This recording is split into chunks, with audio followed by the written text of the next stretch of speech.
नमस्कार। एनसीपी, कांग्रेस, शिवसेना के महाविकास अघाड़ी गठबंधन की तीनों पार्टियों के नेताओं में पड़ी आपसी दरार की वजह से पहले ही काफी ज्यादा घमासान मचा हुआ था। तीनों पार्टियों के नेता एक दूसरे पर आरोप प्रत्यारोप और कटाक्ष करने में व्यस्त थे, लेकिन अब बीजेपी के नेता किरीट सोमैया ने महाविकास अघाड़ी गठबंधन की सरकार में हड़कंप मचा करके रख दिया है। बीजेपी के नेता किरीट सोमैया द्वारा उद्धव सरकार में हो रहे घोटालों का खुलासा करने से महाविकास अघाड़ी गठबंधन में खलबली मची हुई है।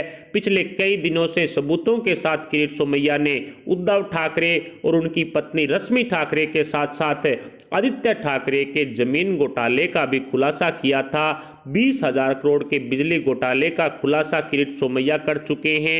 अन्वय नाइक और ठाकरे परिवार के बीच हुए जमीन सौदे का खुलासा भी किरीट सोमैया कर चुके हैं। शिवसेना के विधायक प्रताप सरनाइक के घोटालों को लेकर कई ठोस सबूत भी किरीट सोमैया है वो पेश कर चुके हैं और अब इस सारे मामले की जांच केंद्रीय एजेंसियों से करवाने के लिए किरीट सोमैया दिल्ली पहुंच करके बीजेपी के कई बड़े मंत्रियों से मुलाकात भी कर चुके हैं।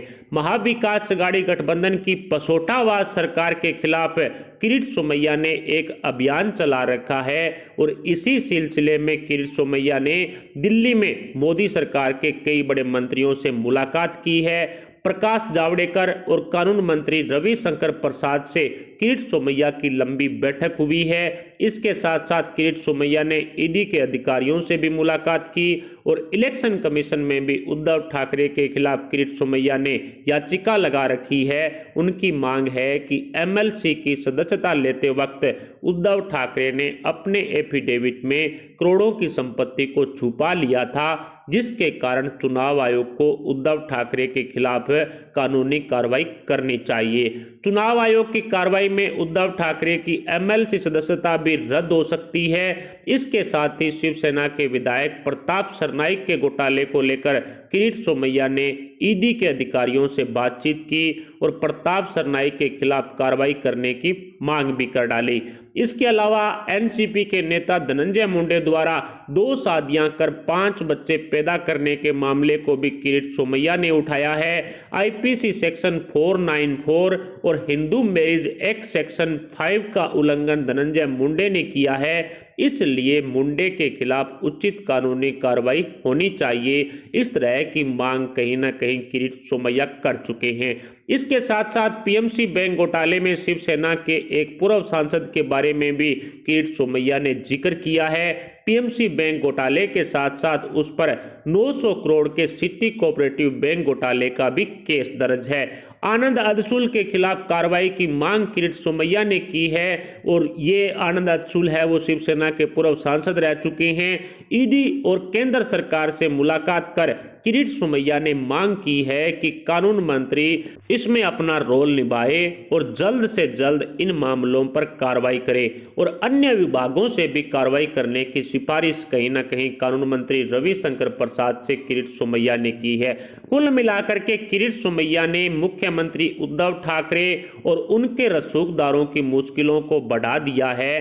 अब तक इन घोटालेबाजों को यह वहम था कि ये सब किरीट सोमैया है वो सिर्फ फेमस होने और टीवी पर चर्चा करने के लिए कर रहे हैं, लेकिन अब मोदी सरकार के मंत्रियों से मिलकर जो किरीट सोमैया ने मांग की है उससे महाविकास अघाड़ी गठबंधन के घोटालेबाजों के पसीने छूटे हुए हैं।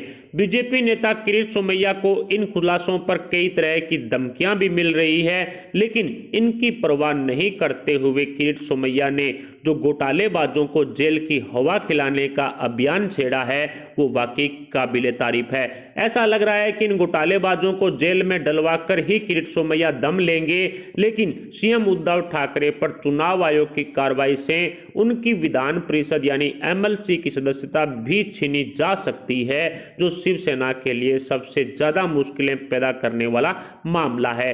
ऊपर से उद्धव ठाकरे के नजदीकी प्रताप सरनाइक के खिलाफ भी किरीट सोमैया ने ईडी, लोकायुक्त, क्राइम ब्रांच जैसी तमाम एजेंसियों में शिकायत दर्ज करवा रखी है। जिस दिन इन एजेंसियों का डंडा प्रताप सरनाईक पर चलेगा उस दिन उद्धव सरकार के सारे घोटाले सबूतों के साथ खुलकर महाराष्ट्र के साथ साथ देश के सामने आ जाएंगे। इसके साथ ही आनंद अदसूल द्वारा किस तरह से सिटी कोऑपरेटिव बैंक के 900 करोड़ को अपनी जान पहचान के लोगों में बांट दिया गया, इसका खुलासा भी हो चुका है।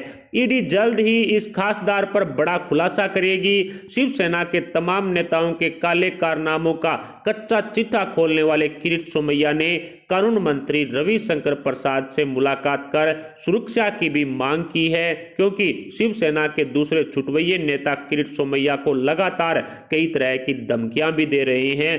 कुल मिलाकर बीजेपी नेता के खुलासे से उद्धव ठाकरे और शिवसेना की तो फजीयत हुई है, लेकिन टुकड़े टुकड़े गैंग के मुखिया इंडिया टुडे ग्रुप ने जो बेस्ट पीएम और बेस्ट सीएम की सर्वे करवाई है उसमें महाराष्ट्र के मुख्यमंत्री उद्धव ठाकरे का कोई अता पता ही नहीं है। जी हां दोस्तों, ये एक बहुत बड़ा झटका उद्धव ठाकरे को लगा है, जिससे अपने आप को दी बेस्ट बताने वाले संजय राउत और उद्धव ठाकरे की खूब है वो फजीयत हो रही है।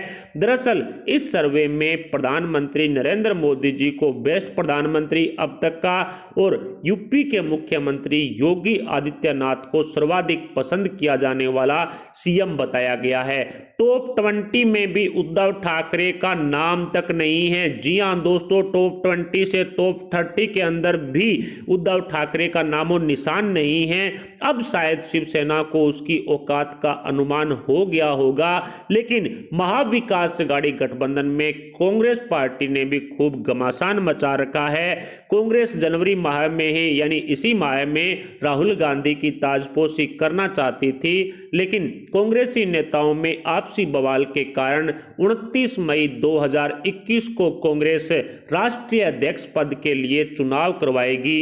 यानी मतलब साफ है, अब सोनिया गांधी हो या फिर राहुल गांधी हो, दोनों का उस गद्दी से ध्यान पूरी तरह से हट चुका है। तो अब महाविकास अघाड़ी गठबंधन पर फैसला करने की बारी आ चुकी है, क्योंकि पिछले दिनों ही मुंबई कांग्रेस के नेताओं ने जो सोनिया गांधी को चिट्ठी लिख करके महाविकास अघाड़ी गठबंधन से बाहर निकलने की गुहार लगाई थी, उस पर अब सोनिया गांधी फैसला करेगी, क्योंकि अब वो बिल्कुल फ्री है। राहुल ग्रुप के नेता पहले से ही शिवसेना के साथ गठबंधन में रह करके खुश नहीं थे, इसलिए राहुल गांधी और सोनिया गांधी मिलकर के अब महाराष्ट्र कांग्रेस की महाविकास अघाड़ी गठबंधन में भूमिका पर अब अंतिम फैसला लेंगे। कुल मिलाकर के साफ हो चुका है कि एक तरफ उद्धव सरकार के घोटालों का खुलासा किरीट सोमैया कर रहे हैं, जिसकी वजह से ईडी, सीबीआई, इनकम टैक्स यानी इनके सारे के सारे जो केंद्रीय एजेंसियां हैं उनकी रडार पर अब कहीं ना कहीं उद्धव सरकार के मंत्री और नेता चल रहे हैं। तो दूसरी तरफ कांग्रेस ने भी महाविकास अघाड़ी गठबंधन में हड़कंप मचाया हुआ है।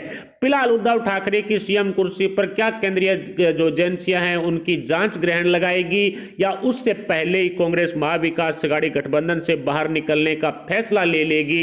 इस पर आप अपने विचार हमें कमेंट बॉक्स में जरूर बताएं। साथ ही वीडियो को लाइक करके हमारे चैनल को सब्सक्राइब जरूर कर लें। अभी के लिए इतना है, मिलते हैं अगली वीडियो के साथ। तब तक के लिए जय हिंद, जय भारत।